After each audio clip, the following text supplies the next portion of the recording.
Praise the Lord. Welcome to the second session in the series of Countering Islam.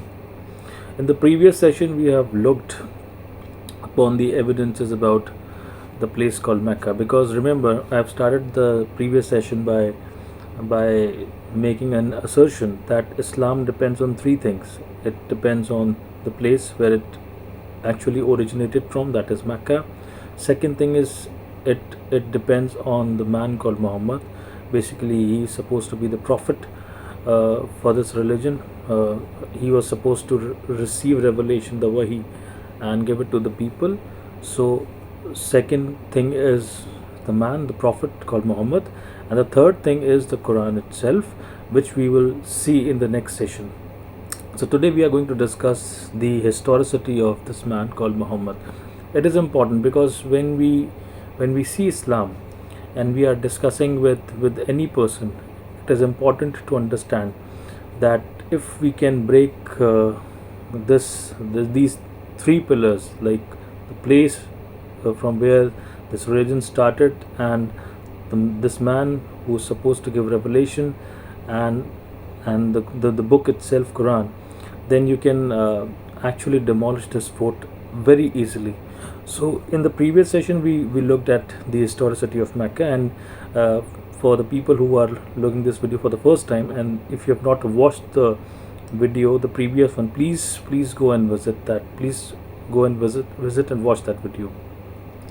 But for the convenience sake, I would just summarize in a bit what I taught in the previous session. We discussed about that the city called Mecca was not actually existed the way Quran actually describes it, as the center of attraction, as the mother of all settlements, or the place where Adam and Eve descended from the Garden of Eden. So it was not the place, and we looked at the evidences of the geography of the 7th century. Like Quran describes this place as it is full of valleys, it has palm trees, it has streams of rivers. But we see, when we study the archaeology and we go to the depth of 7th century Mecca, we don't see these streams, valleys, and so many things existed at that time. So first argument is the geography of Mecca, which Quran presents. We don't find that exactly with the archaeology. Second is the trade route theory. We looked at all the trading documents and the maps of the first 7 centuries before Islam or after Christ, and we saw that Islam, or any on any map Mecca was not existing at that time. So that was the second argument, and we looked at some other arguments as well. You can go and watch the complete video. It's a 1 hour long video. You can watch that. So we came to the conclusion that Mecca was not there in the ancient times. Now today we will look at the second pillar of Islam, that is called the man Muhammad, or the Prophet Muhammad.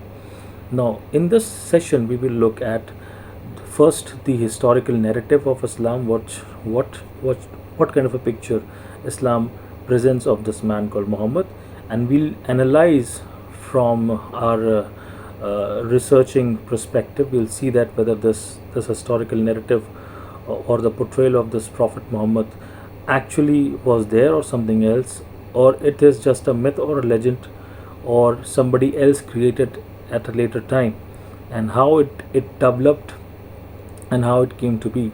We will see that. Now again, I'm making a brief announcement. I wanted to publish a book in Hindi about all these teachings, but it will take time because first I have to take permissions of all the scholars I am quoting in these 3 sessions. So basically they have done a lot of hard work, and I'm just the one who is basically studying them and presenting them in a brief and a precise way. So for me, in order to write a book on Islam, I think if I'll have to take permission from them, and if I'll get the permission, then by God's grace I'll try to write it in Hindi also, so it will be good for all the people who can study.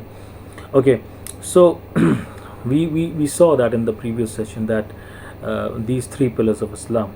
Now let's go back and for a moment just go for the standard story of Islam, what it talks about actually.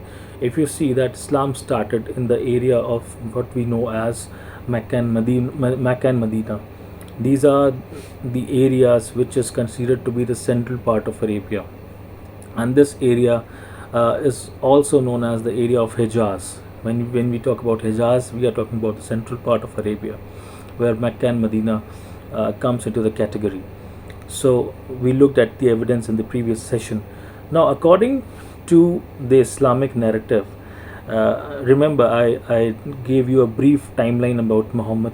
Once again, I'm giving you that according to the standard Islamic narrative, Muhammad was born. This is something which the traditions talk about. This is not something which I'm talking about. First, I'm giving what the Islamic traditions actually give. So, Islamic traditions give the information that Muhammad was born in the year 570 AD, and he was born in Mecca from the tribe of Quraysh, and and Quran was first revealed to him in the year 610 AD. So this was the year he finally started revelation, so, supposedly from the angel Gabriel. And in the year 621 AD, basically what happened, that is also known as the year of Miraj. In Miraj, Mecca, a winged horse came to Muhammad to Mecca, and he took Muhammad and he went to Jerusalem, and from Jerusalem he went to seven heavens. Basically, he went to the seventh heaven first. He met Allah, and Allah gave him the prescription of 50 prayers a day. Then he came back to fifth heaven, and there he met Moses, and Moses told him, no, 50 prayers are too much, just go back and just intercede to lessen down the numbers of prayers. Then so he went back and forth sometimes. Then he made it short to 45 to 35 after interceding with Allah, and then coming back with Moses and asking how many prayers are good for us to do. So finally this back and forth contest goes on, and finally the prayers for every day Muslim is finalized for 5 prayers, and then he came back. So this is known as the Miraj. And the horse which took Muhammad to the seventh heaven, according to the tradition, his name was Burak.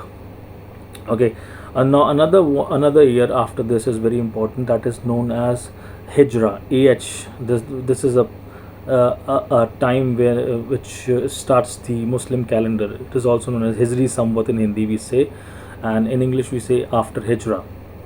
So Hijra is a year when Muhammad moved from Mecca to Medina, and finally in 630 he came again back to Mecca.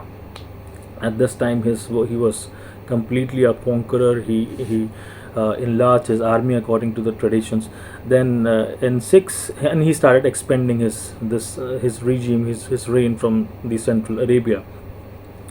And in 632, basically what we get from the traditions, that Muhammad dies. So after him, 4 rightly guided caliphs came, and this period starts from the death of Muhammad, and all goes all the way back to the last caliph who died at the Battle of Siffin. His name was Ali, and he died in 661 AD. So after Muhammad's death, first caliph came. His name was Abu Bakr, and he reigned for 2 years, and in 634 he died.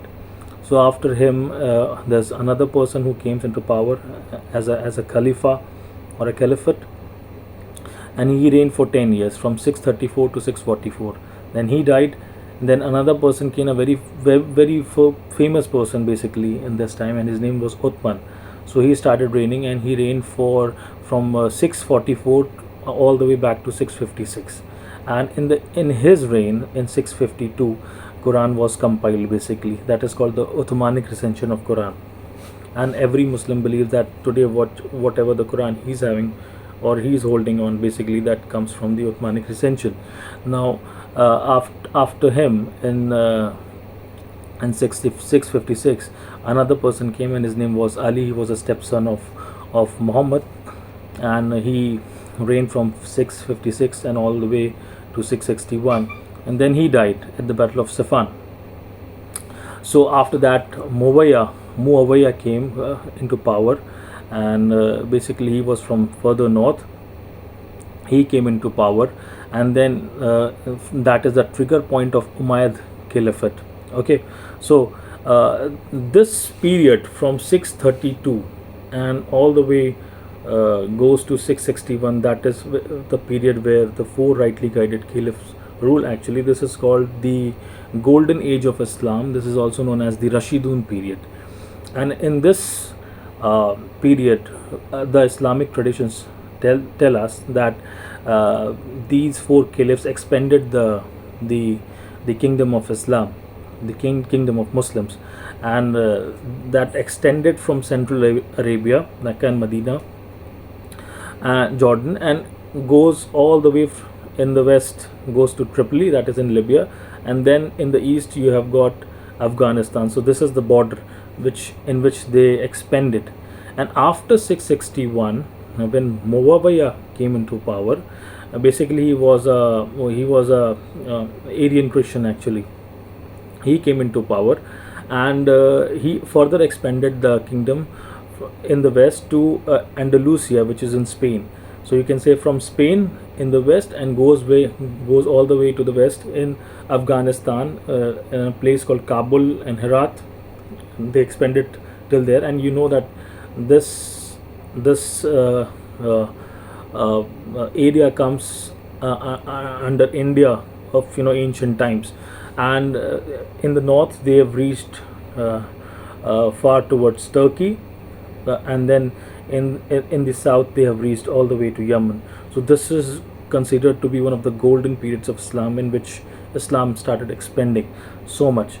And this is, remember, this is all, they had a lot of military campaigns and so on. So I'm just cutting out the the conclusions here.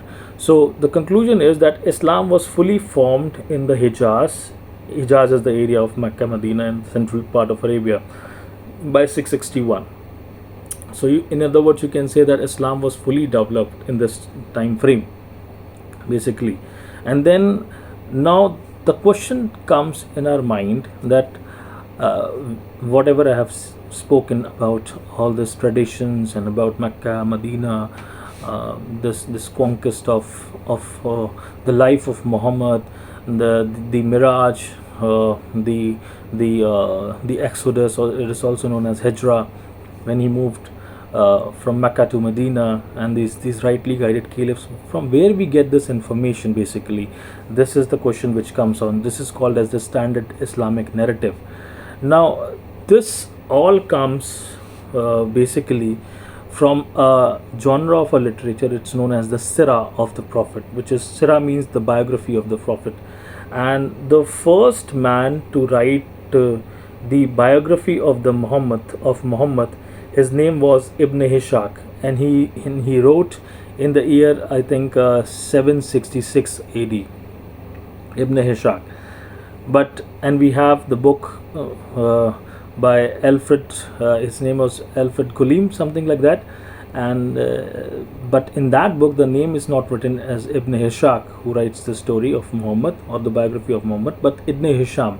So we came to know that Ibn Hisham died in the year 843 AD, and he was the one who took material from Ibn Hishaq, and he was the one who censored some of the verses which he didn't like, and he threw it back and he cut it down the verses, and whatever he liked and whatever he thought was good enough, he only copied it down. And today what we have, the biography of Muhammad, actually it's written by Ibn Hisham, which he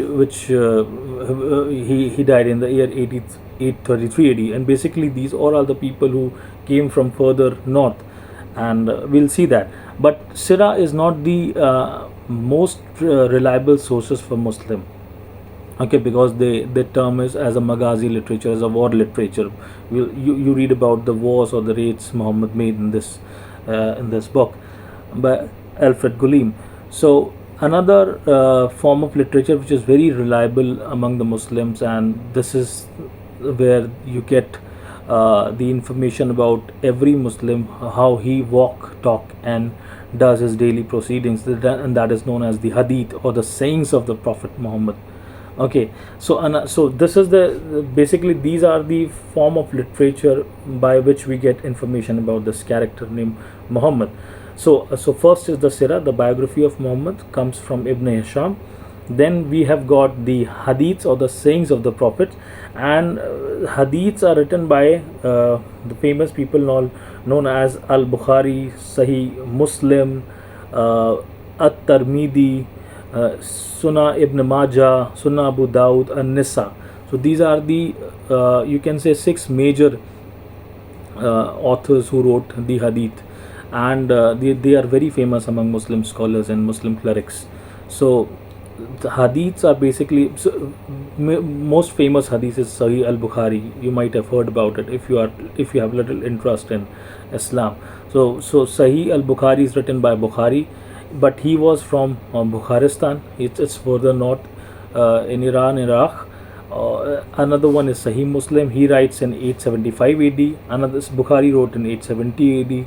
So Muhammad died in 632, but his sayings are immersed in the period which is very late, basically more than 200 years. So first form of hadith or his sayings emerged or written down in the year 870 by Sahih Bukhari. Now Sahih Bukhari was living further north in Bukharistan, which is in you can track down the map. It might be in Iraq or in Iran. So that is thousands miles away from the Hijaz place of Mecca and Medina, and they were born 200 years later from the time of Muhammad, after the death of Muhammad. So how they knew what Muhammad said or write about it? So this is something which is very important to consider. And Sahih Muslim, he wrote in he died in 875, just less at 20 years from that date. So basically Sahih Muslim was written in 860 AD. Again, very less. Muhammad died in 632, and this hadith comes in 860 AD. And Tirmidhi he died in 884. Ibn Majah, just count less 20 years from this. Ibn Majah died in 887. Sunnah Abu Dawud died in 889. So this is 9th century. An-Nisa wrote in 915 AD, 10th century. So you can see Muhammad died in 632 AD, and his sayings or his doings are coming 200 or 250 years later from his time. So how that they knew about it? The only answers Muslims can give is that so and so said to so and so, so and said to so and so. But I have yet to examine the manuscript evidences which they are not able to produce, and we'll see that later on in the talk. So Sirah we have looked hadith, the dates and their place of origin. It's coming from further north, not from the Hijaz or Mecca and Medina. Another form of literature is known as tafsir. Tafsir means the commentary of the Quran. So the Quran is you cannot understand the Quran without the help of the commentaries, because there are verses which are obscure. It is not easy to understand the context of Quran. So what you do, you go to the commentators of the Quran. But the problem is that the commentaries of the Quran is written by Al-Tabri. Now Al-Tabri comes in the year 923, it means 10th century. So the problem is, again, he is from Tabaristan, either Iran or Iraq. Okay, this Central Asia. So it's further up from Mecca and Medina, and he's coming 300 or 200 centuries later on. So how did he knew about? How can we consider him as the authority to interpret Quran, to give the verses to put the verses in context? How we can trust it? This is the question which scholars are asking. Another form of literature about a standard Islamic narrative is the Tarikh, or it is known as the history of mankind, or history of Islam, you can say. So that is also coming very late, not from the time of Muhammad. Anything written which we find about Quran, Muhammad, sorry, or Mecca, comes very late, not earlier on. So remember, Muhammad died in 632 AD, but the literature is coming 200 years after. Whatever is written is coming to after 200 years after. Now in 684, when the period of Umayyads after Ali, when he died at the Battle of Safan, Muawiyah came into power, and that is the trigger point. Muawiyah was the first one who started the Umayyad Caliphate. Now Umayyads, Muawiyah ruled till 680, and then 682 or 681. There's another ruler who comes into power. His name was basically he was from Mar. His name was Abdul al Malik. He was he was the one who made the Dome of the Rock today, where it stands. So he was the one who first engraved.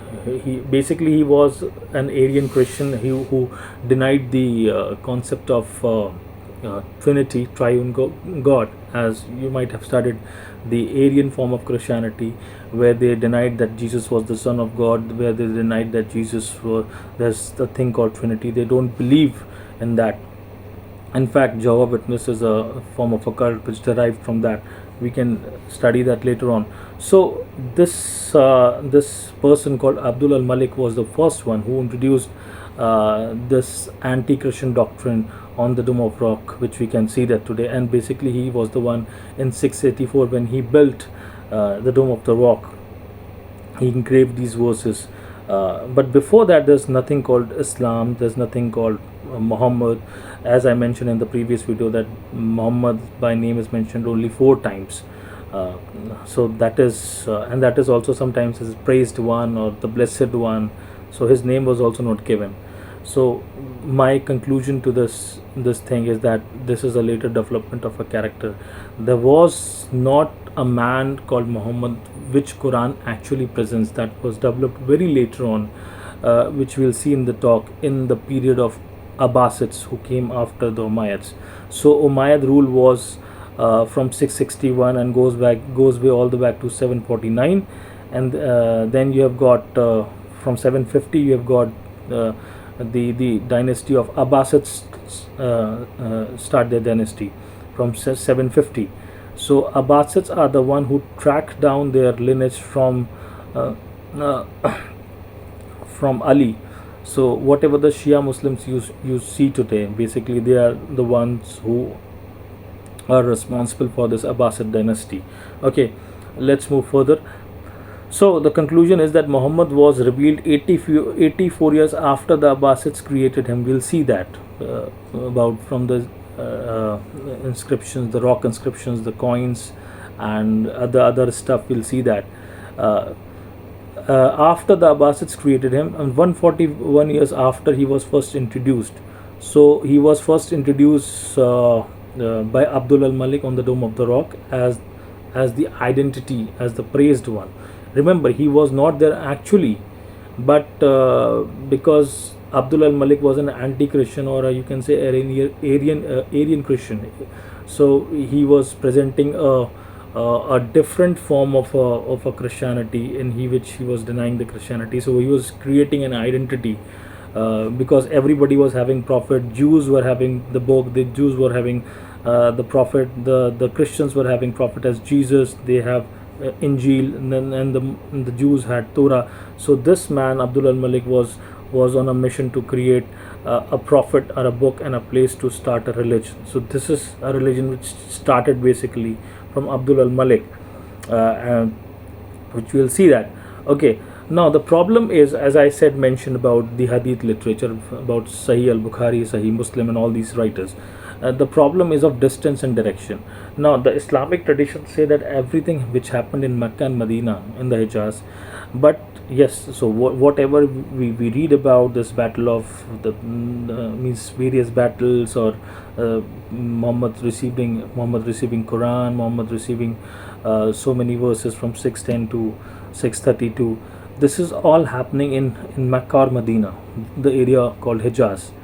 But the problem is in this information, whatever is going on in this place or in this time, we are getting it 200 years after these events, supposedly events, and also further the places from where the information is coming, that is further north where this man actually lived by.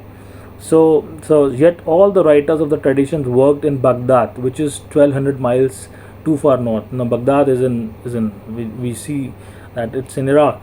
So the information of Muhammad is coming not from Mecca and Medina, but it's actually coming from way up Iran, Iraq, or you can say the modern day Iraq. So like for example, Ibn Hisham, he is from Basra, that is in Iraq.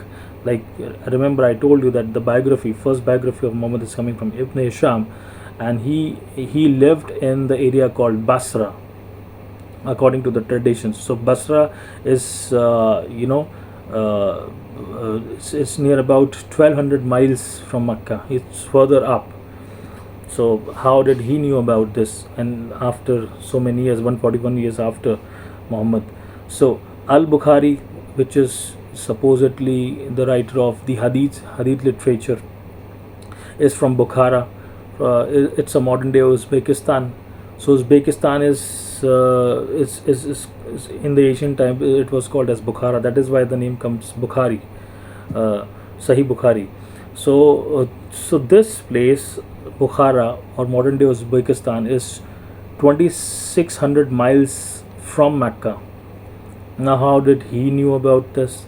He was born in a very later period, and not in Mecca and Medina. So how did he knew about this information? And another one is called Al-Tabari, who wrote the commentaries of Quran. Tafsir and Tahriq means history and the commentary of the Quran. He's from Tabaristan, the modern day Tabaristan. It's again 1700 miles up from Mecca. So how did he knew about all this, what happened? So remember what we are doing, we are attacking the historical narrative or the standard narrative or the stories of the legends given by the traditions of so-called Muslims. You go to any Muslim, he'll give you same information, but the problem is they don't understand from where these informations are coming out. So conclusion is, none of the traditional writers worked or lived in Mecca or Medina. Traditional writers like Bukhari and Tabari and Ibn Hisham, from where we are getting information about Islam, and they are too far north of Mecca and came from the west and east of Baghdad, okay, in Iraq.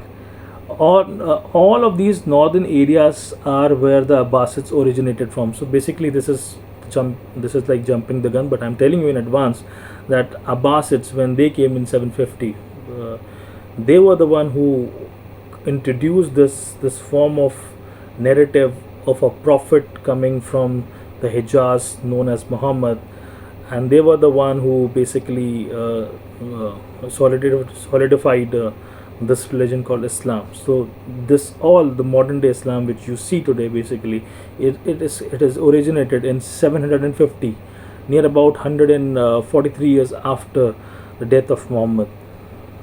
So we'll see that. Now the Islamic traditions say everything happened in Mecca and Medina, yet all the writers and the traditions worked in Baghdad, which is 1120 miles further up, as I mentioned that. And we have to keep this in our mind that Basra and Iraq were the places where Abbasids came into power. So first you have got the golden period of Islam, where 4 rightly guided caliphs ruled till 661. Then after that Umayyad dynasty came, that started from 661 when Ali died, and then goes way all the back to 749, and from 750 another dynasty came, and the name of the dynasty was Abbasids. So make this very clear. Furthermore, all the writers of the traditions worked in 9th and 10th century. So the biography, the Sirah, the Hadith, the Tafsir, the Tahriq, which comes, we get it either in the 9th century or the 10th century, and it is coming from the people who are living further up in Iran and Iraq, not in the central part of Arabia of Hijaz known as Mecca and Medina. So they all wrote their material 100 of miles too far away and 100 years too late. So that is why it is difficult to present anything which is possible, we cannot count them reliable.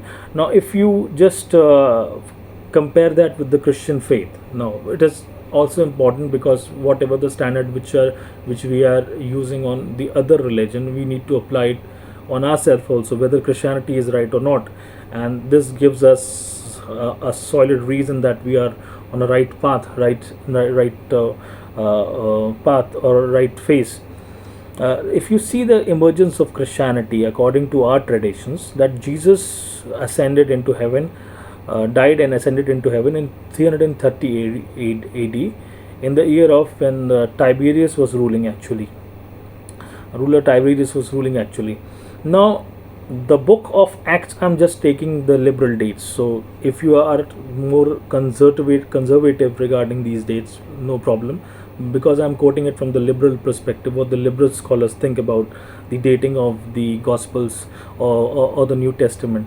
So, the book of Acts was written in the year between 52 to 62 AD. Means just after the ascension of Jesus, 20 or 30 years just passed by, and you have got the book of Acts written by Luke, the doctor, and you've got Paul's letters. Okay, 13 or 14, whatever you count. They were written from the 48 AD to 65 AD. Again, after Jesus, 15 to 34 years, it was written down. Then the Gospel of Mark, it was written down in 70 AD by the liberal scholars. They did that it was written in 70 AD. Again, 37 years after Jesus. Then Matthew and Luke comes next. They were written in 80 AD, just 47 years after Jesus. Then Gospel of John, which is very last, which came in the 90 AD, just 57 years after the ascension of Jesus. So you can conclude that the entire New Testament was collected or written down, not just collected but written down within a period of 29 to 57 years after the ascension of Jesus Christ. So we don't have this problem at all, because, and even if you go to the Old Testament, you have got the Dead Sea Scrolls, even because whatever the English Bibles we had basically from the translation from the Masoretic text, which Jews later developed in 9th century AD. But in the recent discoveries of Dead Sea Scrolls, which are dated back to 3rd century BC of Christ, they were written in Greek by Septuagint scholars in the time of Ptolemy Philadelphus. So these manuscripts confirm that these are not fabrications or alteration, but actually written by these biblical writers. So when we compare when Jesus lived, and if you want to question whether Jesus lived or not, we can make a separate video regarding not only what the Bible says about it, just forget about it, but we'll discuss about what the other historians, the Romans, the Greek historians, the Jewish historians say, and talk about Jesus, not from the religious perspective, but basically from the perspective of a person. But that gives us a clue that actually there's a person called Jesus lived in the 1st century AD. So, but when we see Islam, the problem is just opposite. It is getting worse, because we can't see a man called Muhammad or his references or his city of origin anywhere according to the standard narrative of Islam. We don't find anywhere in the history from 7th century. This is the problem. Now there are concerns of these scholars regarding this. Now what are these concerns? Scholars think that much of the Islamic history was created very late in fact. They have questions like, why did it take so long to write it down? Now, if there was a golden period of Islam, there's also known as Rashidun period. You have got Muhammad, you have got 4 rightly guided caliphs. Uthman collected the Quran and finalized it and canonized it. Why we don't find any manuscript from that time? Why we don't find references to Mecca? Why we don't find reference of Mecca on the trading documents? Why don't we find coins of those areas? Why don't we find rock inscriptions or artifacts mentioning these caliphs like Abu Bakr, Umar, Uthman and Ali? Why don't we find that? So these are questions which scholars are asking, and every material which is coming of Islam, which is coming from 150 years later or 200 years later, and that is also coming from the area uh, further up on the north. And we see, when we see that in Christianity everything is happening in Israel, in this area, the people are living who are writing, either they were eyewitness or they have taken the accounts from the eyewitnesses actually. So we don't have that problem with the coming of the New Testament basically. Now uh, we know that when Umayyads came into power from 661 all the way to 749, Islam was spread from all the way from Andalusia in the west and goes all the way to Afghanistan in the east, and in the north it went all the way to Turkey, and then in the south it went all the way through to Yemen. So it is a big empire, supposed according to the standard narrative of Islams. So if they were ruling this much big empire, they must be writing inscriptions, they must be writing letters, giving orders to their messengers. That gives and we all know that a big empire cannot exist without the writing, without the inscriptions. So why don't we find any references, any history written by the people of this area of Hijaz about this thing called Islam? We don't find that. Where did the 9th and 10th century traditional writers compile their material from? So Ibn Majah, Sunnah Abu Dawud, Sahih al-Bukhari, all these people, Al-Tabari, Al-Waqidi, from where they are getting this material? This is also a question.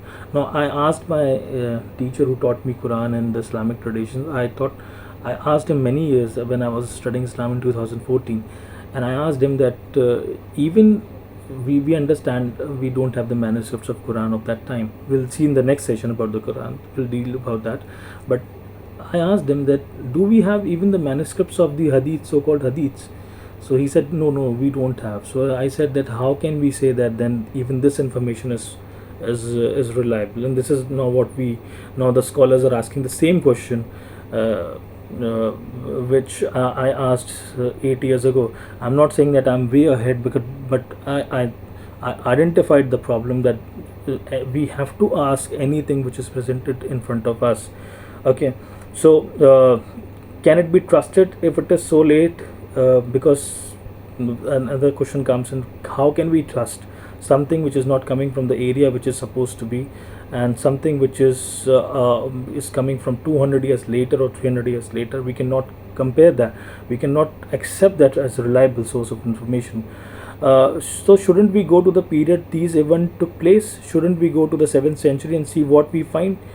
What then they are finding? So the answer to the question is we have to go back to the 7th century. We have to go back to the place where this religion started, and we have to find the evidences regarding this to find out what the truth is. Because we can see that the standard caricature of Islam is not supported by the evidences. Okay, now note, we are only interested in the 7th and 8th century. Because I'm not accepting anything coming from 9th or 10th or 11th or 12th century. That is way too late. I want to look to the 7th and 8th century to see what actual the evidences were.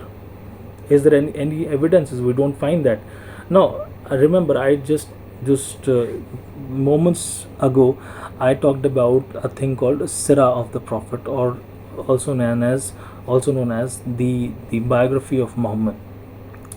Now whatever I'm saying, whatever Muslims believe, it's coming from this biography of Muhammad. Let's check out whether what is the source of this information, or the source of this biography, in order to understand Islam more clearly from our perspective. So question comes is, who created this Sirah? Ibn Hisham or Ibn Hishak or something else? Now Alfred Gulim was he was the one who basically researched in this area, and no, there was nothing about Muhammad's life up to 1819 AD. So what was happening, that Alfred Gulim translated this work, the life of Muhammad, the biography of Muhammad, from French to English. So Alfred Gulim was the one who translated this book written in the language of French. He translated that book into English in the year 1819. Before that, though nobody even knew about the biography of Muhammad. So he was the one who basically translated this work, Life of Muhammad, and he was the one that it was written by Ibn Hishak, uh, basically in the year 1819. So he translated this work from French to English. Now another one is that uh, it was Heinrich Ferdinand Wustenfield in 1808 to 1899. That is a date between he lived and died, who between 1858 to 1860 compiled the Sirah. Means he was the one who compiled this, basically the biography of Prophet Muhammad, in the year 1858 to 1860. He was the one. And how did he compile? He went to libraries and museums in the German cities. So he was basically a German. He lived in German. His name was Heinrich Ferdinand Wustenfield. So he went to these places, and what he did, that he searched the Ottoman documents. The Ottomans were the one who came into power from 13 to and went all the back to 1914 or 1920, and after the Ottoman Empire collapsed. So he went to these libraries and searched about Arabic documents and so on. So he came up with this book, which Alfred Gulim translated into English, and then translated by Gulim and others later. So other, like, he first created in German, then somebody else translated in French, and from Alfred Gulim translated that into the language of English. So there's another biography produced by a name called Foyd Serzin in 1967. He compiled with the same methodology by going to the Ottoman library and collecting Arabic documents. So from there it was written down. So the point is, conclusion is, the man whom Muslims are dependent on to know who their prophet is or what he did is an elderly German linguist who wrote Muhammad's story 160 years ago, thus over 1000 years too late. So basically, now what I said in the previous just moments ago, that everything is coming about the Muhammad, we are getting it from the Sirah or the biography of the Prophet written by Ibn Ishaq. But who wrote Ibn Ishaq? How we are getting the information about Ibn Ishaq? That is this man, Alfred Gulim, or who translated his work from the works of Heinrich Ferdinand Wustenfield. He was a German. And how did he get this biography of Muhammad? He went to the Ottoman library. He collected documents from the Arabic literature and so on. And by that, in 1868, this work came into existence. That means that the biography of Muhammad is actually coming 1000 years late from actually even Ibn Ishaq existed. If Ibn Ishaq existed in 833 AD, this work of him, or the manuscripts or whatever the written documents are coming, actually that is coming in the year in which Heinrich Ferdinand Wustenfield is taking the documents from the libraries and translating into German. That is way too late. Now there are conclusions with the 21st century scholars do. Now what are these dates? Islam as we know it did not exist in the 7th century. Remember, go back to the previous session where I questioned the authenticity of the so-called Mecca, the historic Mecca, which Quran presents basically. So now scholars are saying, they're pointing questions, that Islam as we know did not exist in the 7th century. Okay, because we don't find evidence of that. We'll see that. But evolved a period of 200 and 300 years. There's a scholar called Humphreys. He wrote in 991, and he said that Islam is not a product of just 1 year or a one man, but basically it came much later on. And more than religious thing, it was more than a religious theology, it was more of a political thing. And further it says, there is a scholar called Ripon. He says in 990, and there are several, Wansbrough, Ripon, Lesson, there are other scholars as well who came and said that, concluded that the Quran probably was not revealed to one man in 22 years. So remember, the standard narrative is that the Quran was received by Muhammad, started from 610, goes all the way to 632 when he died. So in the 22 years, Quran was revealed to as a wahi, as a revelation to Muhammad. But now it's the scholars are thinking that Quran probably was not revealed to one man in 22 years, but likely evolved over a period of 50 to 100 years.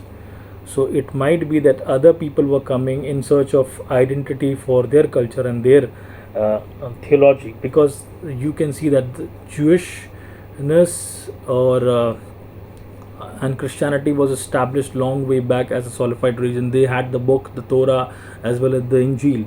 So they were the one who had their identity. So Arabs or the Ishmaelites were wanting to have their own identity. So in search of that, somebody else came on later on, and he was the one, or they were the ones who created this religion called Islam, or the prophet called Malik. So conclusion of the history is the history of Islam at least started from the time of Abdul al Malik. And now remember, I said that Abdul al Malik was an Aryan Christian. So the whatever information I'm giving, I'm going to write a book in Hindi, most probably, if I get the information, and I'll quote all these scholars. Now there are some reasons, security reasons, I don't want to disclose their names, but maybe later on. But this is the latest research. So Abdul al Malik was ruling from 685 to 705 AD. So we don't find anything about Islam the, before this. The first inscription which we find from the coins which are coming from the time of Abdul al Malik, and the title is written as the praised one or the blessed one, name as Muhammad. But this Muhammad is not Muhammad is not Muhammad means basically a praised one. This Muhammad is not the praised one or the Muhammad of the Quran. You have to understand. So I'm not saying that I'm saying that the Muhammad of the Quran did not existed. I'm not saying there was nobody like Muhammad. There might be other Muhammad as well, but not the Muhammad of the Quran, as the scholars are pointing towards now. And it's a later fabrication. Now it is said by Cook and Robinson in the year 983 and also 996.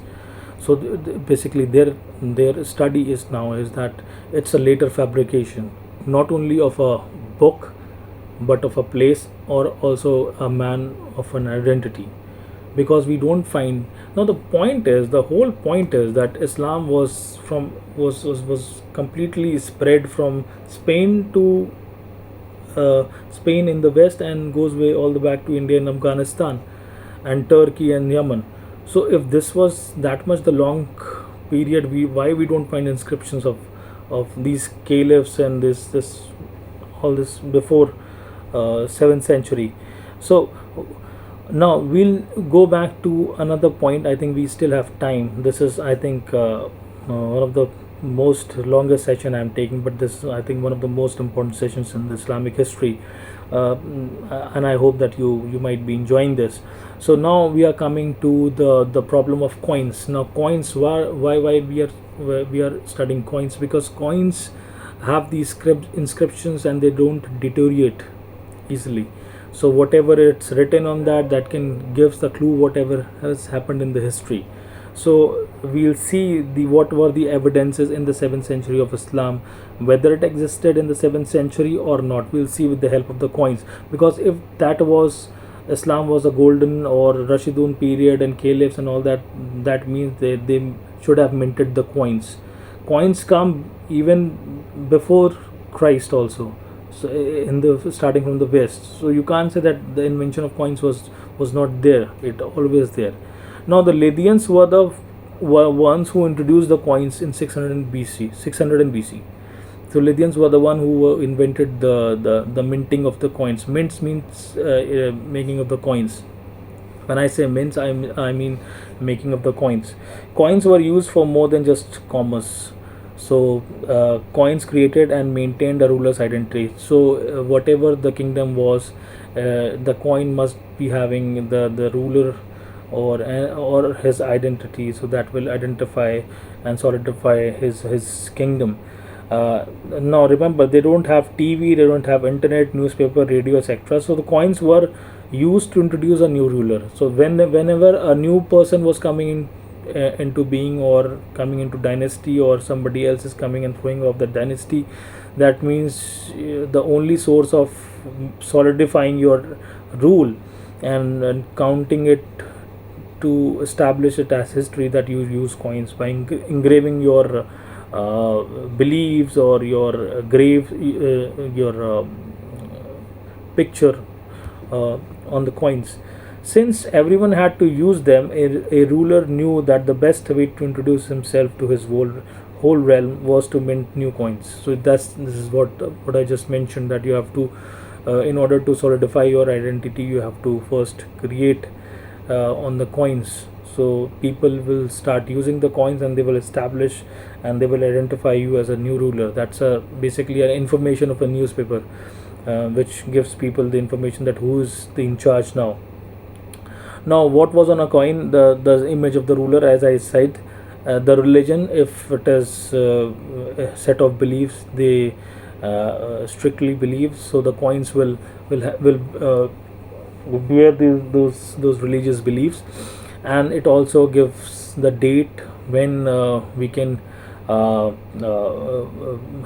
archaeology and the study of coins are known as the numismatics.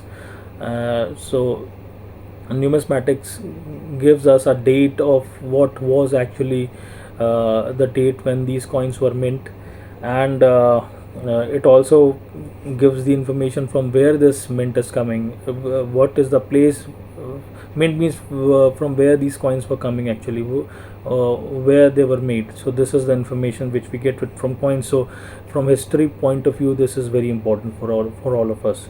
So now the problems, the numismatics, when they were studying the 7th century coins and 8th century coins, they noticed a very peculiar problem which I have just mentioned, that they don't find anything about Islam before 7th century. So this is a area, because then they have to reshuffle, they have to redirect their way of thinking, because coins were telling something and Islamic narrative was telling something else. Now Islamic narrative was saying that these are the 4 caliphs who ruled and this and this and this and so on, but the coins were not first of all coming from that area of Hijaz. They were coming either from further up or further north or further south or further west or further east, but not from the Mecca, because remember, Mecca was actually not the place of civilization, as I mentioned in the previous session. So they had to reshuffle. Now starting with the coins, note this, where the 7th century mints are situated in the relation to Mecca and Medina. So if you go to western place, mints were coming from Tartus, Baalbek, Tabaria, Yubna, Libya. That's all in Lebanon, Jordan, Syria, and all that stuff. These are the ancient names of these cities that time. And if you go to east, you'll see the minting of coins in the Persian kingdom as well. Susa, Dashat, Bishapur, Ishtakar, Darjabad, Kawat, Khurra. These are the places in the east where there are mints. But we don't find the minting of coin. Like all of these mints would have been under the authority of any Arab leader or the caliph in the 7th century, including any Muslim caliph. So whatever these coins were coming, but means these coins are coming from the 7th century, they should have mentioned the caliphs or their beliefs, but we don't find that in the 7th century Arabia or the 7th century expansion of Islam. We don't find any inscriptions or coins having these images or the beliefs which these people have. We don't find anything about Abu Bakr. We don't find anything about from the 7th century I'm talking about. We don't find Abu Bakr, Umar, Uthman, Ali. We don't find that at all. So the conclusion is that none of these mints were in the Hijaz. Instead, they were all situated too far north. So the minting of coin was in the north. So if the religion started from Hijaz, from Makkah and Medina, and they went all the way back to these places, so and so, but they forgot the mother of all settlements called Mecca. Why there's no minting of coins? Why we are not finding coins from Mecca, which has the image of we don't find the minting of coins in Arabia, in Mecca. Why is that? If that was the center of trade and commerce and so on and so on, why we don't find the minting of coins from there? Why we find the coins from this Rashidun period, the golden age of Islam, which talks about these caliphs, this Islam, this prophet, this book? Why we don't find that? This is, according to the scholars, it is created much later on. Okay. Now you can see the 7th century coin. I'm just giving you the coins which comes in the time which Abdul al Malik, Muwayya, the Umayyad ruler, first introduced. You can see the area which is pointed towards. This is a cross. This is a Byzantine cross. You can see a cross over here. Muwayya, as I said, was a Christian ruler, and you can see over here that Muwayya is standing and he has a scepter, and he above that there is a thing called cross over there. So Muwayya, when he was ruling, he was having the symbol of cross, and the Umayyads started. They were basically Christians, so Arab Christians. So they have cross. He was in Damascus. He was ruling from there, and he minted coins over there. But we see crosses over there. We don't see Allah, we don't see Muhammad, we don't see any Umar or Abu Bakr and so on. So everything is Christian in these coins, as we see. Now if you see even 681, there is a thing called Muhammad, written by Muwayya on these coins. You can see that still it has Muwayya, and it has the symbol of cross above the ruler. You can see that M represents basically the praised one, Muhammad, and above that you have cross. You can see these crosses. You can see above the coins there are the crosses mentioned. So all this represent that these were the Christian Arab rulers. Now we don't find, point is that we don't find anything about Islam from this golden age of Islam. We don't see that. Now another point is that Muwayya, in the West, he was introducing this Christian symbol coins. But if you see a little bit that Muwayya, when he was ruling in Iran or Iraq, or this is the Persian Empire, he was using the Zoroastrian images and the fire altar over there. You can see that it's a pic of a fire altar, and it's a Zoroastrian image. Okay, so in the East he was introducing a different coins, but in the West he was introducing a different coins, but nothing about Islam. So if it was a Rashidun period, or if it was a golden period of Islam, why don't we find mints related to Islam at all? And even we have this inscription of Muwayya. You can see that. Sweet. We have this inscription of you can see we have this inscription of Muwayya, in which interestingly he wrote it in basically he himself not, but basically he made it by someone else. He engraved on this stone engraving a cross symbol. You can see over here the green portion. So he was a Christian ruler, and no, he wrote not in Arabic but in the Greek. This is the stone inscription which was found of the 7th century. All the evidences which I am giving, basically that these are 7th century evidences. So nothing about it mentions about servant of God. It has the Christian cross at the toppings, and it has the titles of the commanders of the believer, like he was the commander of the believers, Muwayya, in 661. So in 632 Muhammad dies, but we see no Islamic coins. If that was a great empire, it should be minting coins from the Hijaz or Makkah, Medina, but we don't find that. This proves that there's nothing called Mecca, there was nothing called Muhammad, there's nothing called a Quran. We'll see in the next session, basically. So during this time, the entire Rashidun period, we don't find coins. starting from 664. If we count 8 years of Muhammad from 624 until he died in 632. If we count that till 661, we have got plenty of time, but we don't find any minting of coins. So if we see that in 651, when Sasanian Empire, Sassanid Empire ceased basically, yet the Arab coins are Christian up to 661 AD, and all the coins are minted far to north. So the basically Sassanids were the Persian, and we find till 661 when Muawiyah came into power that he introduced Christian coins, and he introduces symbols of crosses, which you saw. Now 661, as I mentioned, a coin which two types of coin are mentioned by Muawiyah. One is having a Christian crosses.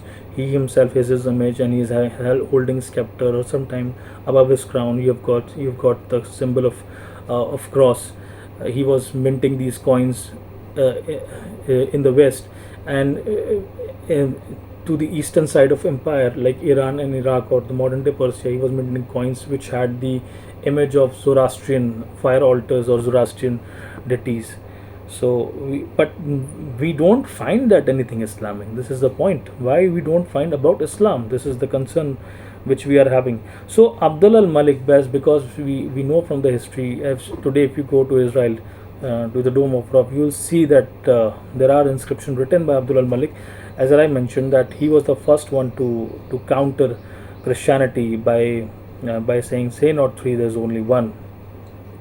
God, and God has no son." So Abdul al-Malik, possibly he was the man who first introduced the Islamic coins. So before 691, we have nothing called Islam. It includes the Shahada, and that is widely used as a causes of war, which we'll see that.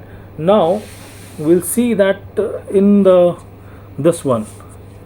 So this coin is from 691. So it doesn't have it is minted by Abdul al-Malik, who was ruling in from Syria. Basically, you can see that there's no cross, and the emperors which he's minting the pictures on the coin, they are not having any symbol of cross. And if you see that in the Byzantine Empire, these people are having, you can see the cross over here on the altar, and you can see the rulers, and they are having crosses. But as a mockery, he introduced these coins which are missing the crosses basically. So he was the one who started this is the phase basically. I am saying that or a man which he is in a quest to search a new religion or a new identity, because he hates Christians, he hates Christian doctrines. So he was the one who introduced Shahada on the coins. Now you can see that this coin is coming from 692 to 693, this one, and he introduced his image with the sword. You can see that this is Abdul al-Malik. He is holding the sword, and he's holding still have the altar, but you can see the Arabic is coming down the line. You can see the Arabic. These are the Arabic inscriptions, and he is quoting verses. Means he is quoting doctrines which is anti-Trinitarian basically. You will find the elements of that in the Quran.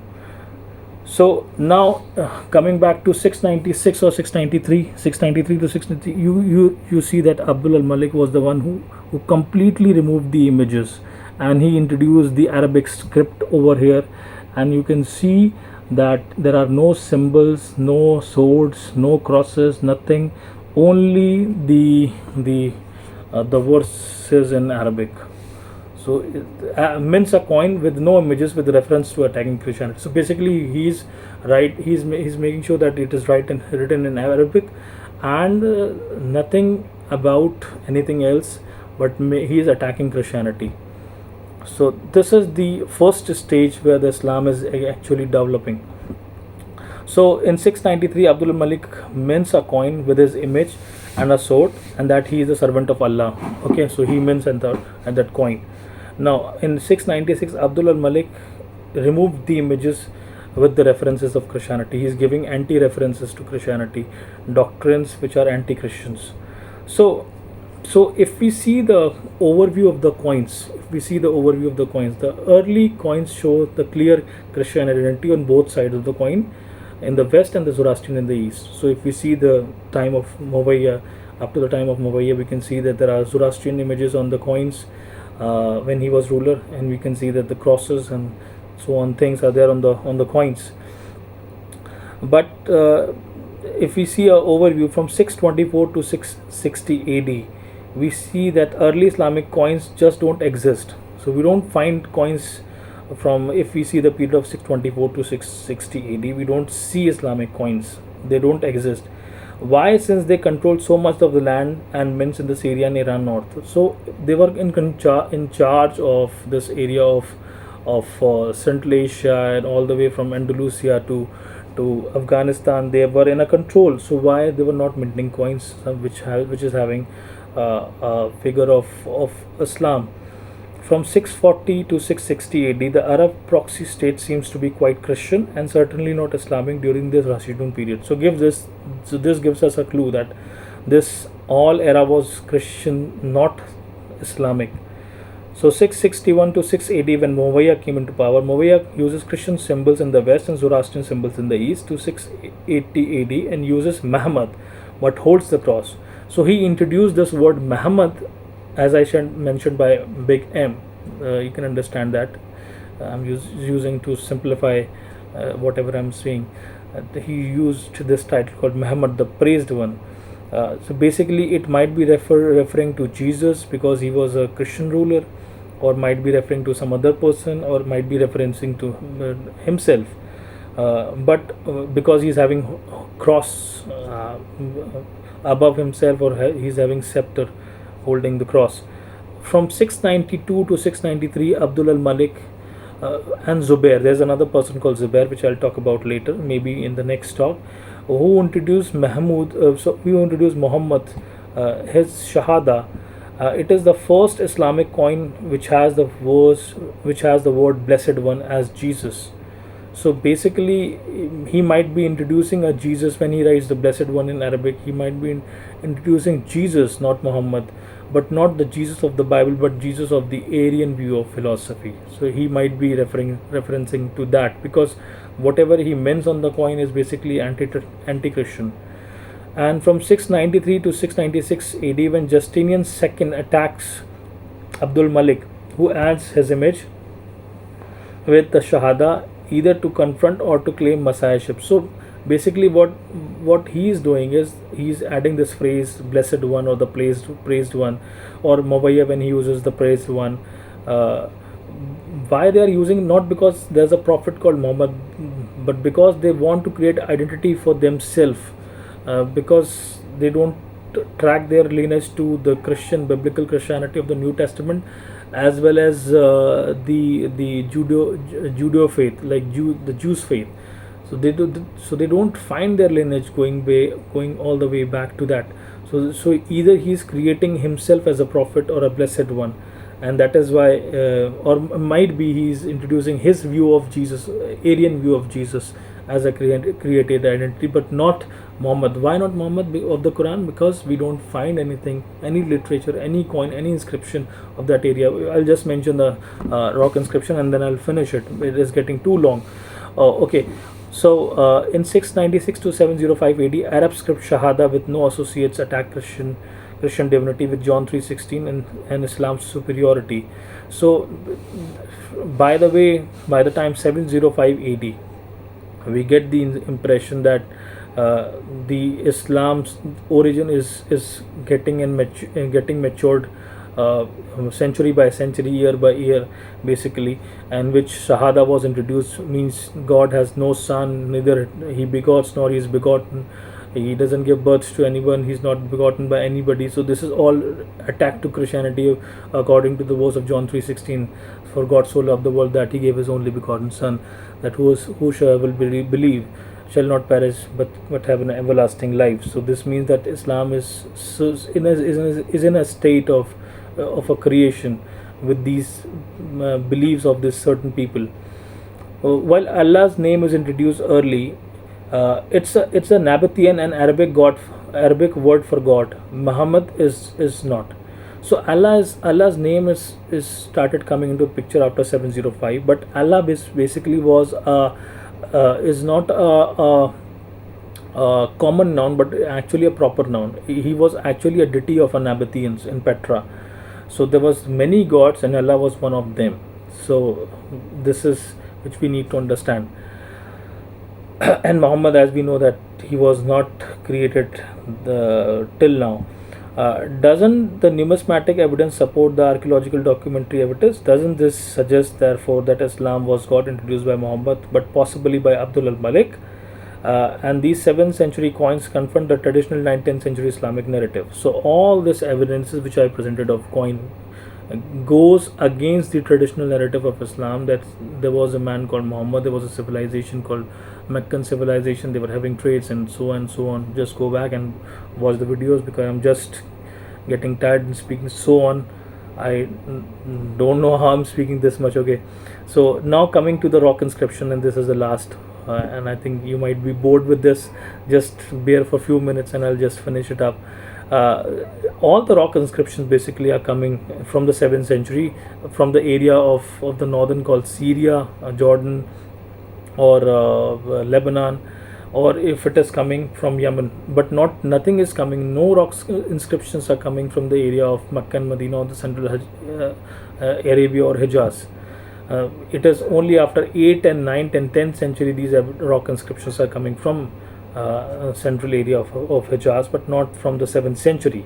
The 7th century inscriptions are all in north and south. South means in Yemen, because after that you have got sea, and a few begin to appear in the Hijaz in the 8th and century later. So as I mentioned, rock inscription dated 663 AD by Mubayya, which he mentions his name, and he introduced his coin. You can see that over here. Again, I'm showing you. You can see the red portion. You can see the green portion. It has a cross, a Byzantine cross, and the Greek is written over there. So there's a scholar. His name was Ilka Linset, and he dated 100 rock inscriptions. And what he said from the area of this Middle East, and he says that between he looked at the rock inscriptions which were found between they were dated between 640 to 740 AD, and he came to the conclusions, and I quote, prior to 690 there was no evidence of anything on Islamic on inscriptions. So when he studied the rock inscriptions, basically we are just going into the rock inscriptions.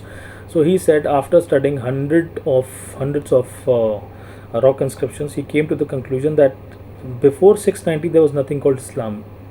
There was no identity of Islam. So this is a big statement, because what I presented in these talks, that Islam was something else according to the traditional narrative, but something else which is mentioned over here. And except for formula, everything comes after, like as I mentioned, Abdul al-Malik used anti-Trinitarian concept to confront Christianity. So conclusion was that it was only in 730 onwards that there is an evidence of popular devotion to Muhammad as a prophet and a messenger, and makes Islamic traditions incredibly awkward. So it is clear that everything which comes about the modern day Islam, it's coming after 710 AD, nothing before that, in a prescribed form which we find today.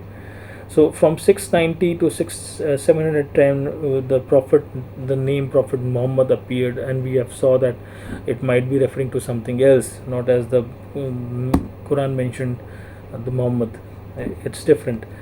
From 710 to 720, Muslim rites appear. You have got Marwa and Safa. Marwa basically is a Arabic name from Mount Moriah, and Safa is the Mount Scopus in Israel. So I'll take a session on that. I'll explain that how these is ceremonies of stoning of Satan, or circumambulating this black stone, how these came into origin. I'll take another session, and then I'll explain, but that will be too much to explain in just one session. Okay, so that is the time when this all pilgrimage and this fasting and prayers came into existence. And from 720 to 730, Now these are the conclusion of the scholars, not mine, basically. The name Muslim and Islam refer to specific group and in contradiction to Christianity. So from up to 730, you have got a complete form of a religion which opposes Christianity in every shape and in every form, which we can see that the elements developed from the reign of Abdul al-Malik. So there is 100-year silence prior to this that indicates that Islam did not exist as a distant religion until long after the time of Muhammad, which cast doubts on whether he had any part in starting Islam. So remember, I compared it with the Christian faith, and I said that after just uh, 40 to 50 years, you have started, entire New Testament was written down. So when we compare it to the Quranic view or the Islamic history, we don't find after the death of Muhammad there is a silence of 100 years at least, and after that you started getting the complete evolution of a religion or a book or a place called Mecca.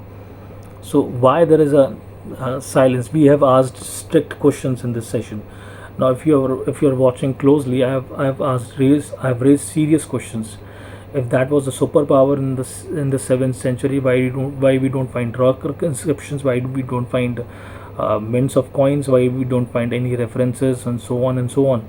This is the basic questions we are asking. Now there is an inscription which I'll just give you, which was again given by Linsett, Ilka Linsett, and this was dated between 697 to 698 AD. Now whatever was written basically crumbled the Islam from the core. It shook the Islam from the core. Now what is written in that? This was written in the year the Masjid al-Haram was built, in the 78th year. So this inscription mentioned that the Masjid al-Haram or the Kaaba was built in the year 78. In 78. Now what 78? 78 means Muslim calendar starts from 622. After Muhammad did an exodus, he came from Mecca to Medina. So that is known as the starting of the Muslim calendar. So this rock inscription which was found near, I think it's in Taif. It was found in Taif, and it is dated in 697 to 698 AD. It says that Masjid al-Haram or Kaaba was built in the year 78. So if it means, if you count after 622 78th year, you come to 7th century almost. So this proves that this again proves that Kaaba was built in the 7th century, not in the 622 or prior to death. So this crumbles the whole notion of Islamic history, because remember, when we were talking about qiblas of the mosque, all the qiblas were facing Petra. So, and basically in 622, and I gave the Quranic verses in which the direction of qiblas were changed from Jerusalem, supposedly from Jerusalem to Mecca. But this rock inscription is saying that Mecca was built in, let's say, 700 year, or let's say 698 years, in the year 698. So what was there before that? Again, this is solidifying the evidence that there was nothing called Quran or this and that in the so-called 7th century. Note, okay, we can assume that this inscription was located in 75 km from Mecca on the route to Taif, refers to the site of Masjid al-Haram, which later became Mecca in the Hijaz. This proved that the Kaaba and the Mecca were built around 697 to 698 AD, because 78 years after 622 AD goes to 698 AD. Thus, it was constructed during the reign of Abdul al-Malik. So this masjid might be made by, or should be made by, Abdul al-Malik, because 698, who was ruling or who was in charge, as this rock inscription says that it was made in 698. So who was in charge? It was Abdul al-Malik. He was in charge.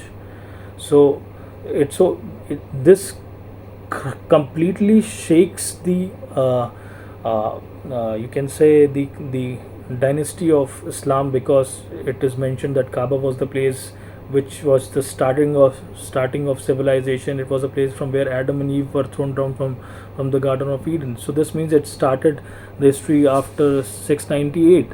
So from the history we have seen there's no place called Mecca. We have seen that there is no man as Muhammad who received revelation in 22 years. Basically we have seen the historicity of that in much detail. I think basically next session is very important one, and then I think it's most famous for me and most personally favorite for me, basically I'm saying. So please do watch that, and I hope that this session was good to all of you. God bless you all. Bye bye. Praise the Lord.